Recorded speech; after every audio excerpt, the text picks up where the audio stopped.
जय भीम, जय भारत। दोस्तों, आज सोशल मीडिया पर आप बाबा साहब डॉक्टर भीमराव अंबेडकर के बारे में बहुत सी बातें सुने होंगे।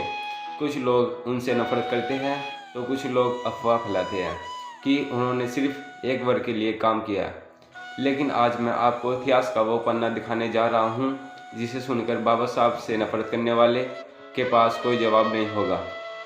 क्या आप जानते हैं कि संविधान लिखने के बाद बाबा साहब ने देश के पहले कानून मंत्री के पद से इस्तीफा क्यों दिया था? अपनी इतनी बड़ी कुर्सी सिर्फ इसलिए छोड़ दी क्योंकि वह देश की आधी आबादी यानी महिलाओं के लिए और महिलाओं को पुरुषों के बराबर हक दिलाना चाहते थे। चाहे महिला जनरल कैटेगरी की हो, ओबीसी की हो या एससी या एसटी की हो। आज भारत की हर बेटी, हर माँ जिस सम्मान से जी रही है, उनकी नींव बाबा साहब हिंदू कोड बिल के जरिए रखी थी। आइए बिल्कुल सरल भाषा में इसका पूरा सच जानते हैं। आज़ादी से पहले महिलाओं का दर्द। दोस्तों, पहले ये समझना जरूरी है कि बाबा साहब लड़ किस व्यवस्था से रहे थे। आज़ादी से पहले देश में हिंदू समाज की महिलाओं की हालत बहुत खराब थी। एक पुरुष को 4-5 शादियाँ करने की छूट थी, लेकिन महिलाओं को एक ऐसे पति के साथ भी पूरी जिंदगी नरक बनकर गुजारनी पड़ती थी जो उसे मारता पीटता था। महिलाओं के लिए तलाक का कोई अधिकार नहीं था और पिता की संपत्ति हो या पति की, महिलाओं का किसी भी चीज़ पर कानूनी अधिकार नहीं था। पति की मौत के बाद महिलाओं पूरी तरह दूसरों के रहम पर आ जाती हैं और सबसे बड़ी बात, ये मुश्किल जाति देखकर नहीं आती थी। चाहे कोई महिलाएं राजपूत, ब्राह्मण या बनिया या जनरल से किसी भी परिवार से हो, ये यादव या कुमी या ओबीसी के परिवार किसी से हो, या फिर दलित या आदिवासी या एससी एसटी परिवार से हो, एक महिला होने के नाते हर जाति की बेटी को इस अधिकार से दूर रखा गया है। बाबा साहब पर मुसीबतें और विरोध का सच। देश आज़ाद हुआ तो साल 1948 से 1951 के बीच बाबा साहब एक ऐतिहासिक कानून लेकर आए जिसका नाम था हिंदू कोड बिल। वो चाहते हैं कि बेटियों को बेटों के तरह हर मामले में बराबर का सम्मान और अधिकार मिले। लेकिन जानते हैं क्या हुआ? पूरे देश के कट्टरपंथियों और रूढ़िवादी ताकतों ने बाबा साहब का भारी विरोध किया। संसद के बाहर आरएसएस और हिंदू महासभा जैसे संगठनों ने इस बिल के खिलाफ मोर्चा खोल दिया। दिल्ली के रामलीला मैदान में बड़ी बड़ी रैलियां की गई। इस विरोध आंदोलन का नेतृत्व कर रहे थे स्वामी करपाती महाराज, जिन्होंने अखिल भारतीय हिंदू कोड बिल विरोधी समिति बनाकर बाबा साहब के खिलाफ देशव्यापी मॉल तैयार किया। दिल्ली की सड़कों पर बाबा साहब के पुतले फूके गए। संसद के बाहर हजारों की भीड़ बाबा साहब को घेरने और उन पर हमला करने की कोशिश की गई।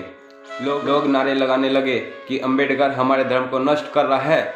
लोगों ने ये कहा था कि अगर बेटियों को संपत्ति हिस्सा मिल जाएगा तो भाई बहन का रिश्ता खत्म हो जाएगा और परिवार टूट जाएगा। तो तब हो गई जब खुद सरकार और कांग्रेस पार्टी के अंदर ही बड़े नेता इस बिल के खिलाफ लड़े गए।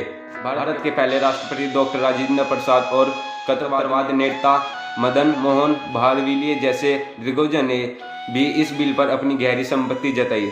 संसद ने मुस्लिम लीग के नेता नजीरुद्दीन अहमद ने भी रूढ़िवादी नेताओं का साथ देते हुए इस बिल का कड़ा विरोध किया।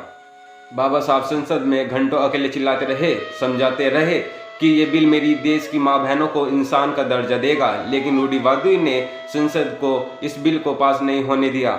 बाबा साहब ने इस बात से इतने दुखी हुए कि उन्होंने साफ कह दिया, जिस संसद में देश की बेटियों को न्याय नहीं मिल सकता वह कानून मंत्री बनकर बैठना मुझे मंजूर नहीं। और 1951 में उन्होंने अपने पद को लात मार दी, इस्तीफा दे दिया और उन्हें सत्ता छोड़ दी, पर महिलाओं के हक से समझौता नहीं किया। फिर क्या हुआ? कानून में क्या बदलाव और सबको क्या मिला?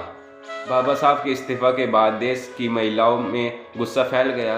तब जाकर सरकार ने उसी हिंदू कोड बिल को 4 अलग अलग कानून में तोड़कर पास किया, जो आज हमारे देश में कानून है। आज हमारे देश का कानून है नंबर 1, हिंदू विवाह कानून। इसके तहत पुरुषों की कई शादी करने पर हमेशा के लिए रोक लग गई। अब सिर्फ एक ही पत्नी रखने का नियम बना और पहली बार महिलाओं को तलाक का कानूनी अधिकार मिला, जैसी जिंदगी से बाहर निकल सके। नंबर 2, हिंदू उत्तरदायित्व कानून। इससे पहली बार विधवा महिलाओं और बेटियों की संपत्ति में अधिकार मिला। बाद में साल 2005 में इससे बड़ा सुधार हुआ और बेटों को बेटों के बिल्कुल बराबर हक दिया गया। यानी आज पिता की संपत्ति पर जितना हक बेटा उतना ही बेटी का है। नंबर 3, बच्चा गोद लेना और गुजारा। इसके तहत अगर कोई पति अपनी पत्नी को छोड़ता है तो उस महिला को गुजारा बढ़ता खर्चा देना ही होगा। साथ ही कोई भी अकेली महिला या विधवा भी कानून बच्चा गोद ले सकती है। नंबर 4, बच्चों की देख रेख। बच्चों के गार्जियन बनने के मामले में माँ को भी पिता के बराबर कानूनी हक दिए गए। दोस्तों, भारत की बेटियां पढ़ लिख कर अफसर बन रही है, जज बन रही है, बिजनेस चला रही है और देश के राष्ट्रपति तक बन रही है। लेकिन याद रखिए, इस आज़ादी की शुरुआत उस हिंदू कोड बिल से हुई जिनके लिए बाबा साहब ने अपनी जान की बाजी लगा दी थी। जो लोग आज भी बाबा साहब को सिर्फ एक जाति का नेता कहकर उससे नफरत करते हैं, तो आज इस देश की हर माँ, बहन और बेटी से पूछना चाहता हूँ, क्या बाबा साहब ने आपकी जाति देखकर आपके हक की लड़ाई लड़ी थी? उन्होंने तो उस हर महिलाओं की लड़ाई लड़ी जो इस देश की बेटी है। महिलाओं का सम्मान करना ही इंसानियत का सबसे बड़ा नियम है।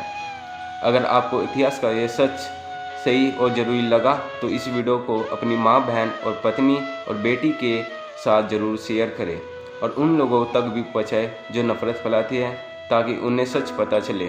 चैनल को सब्सक्राइब करें और अपनी राय कमेंट में ज़रूर बताएं। जय हिंद, जय भीम, जय भारत, जय संविधान।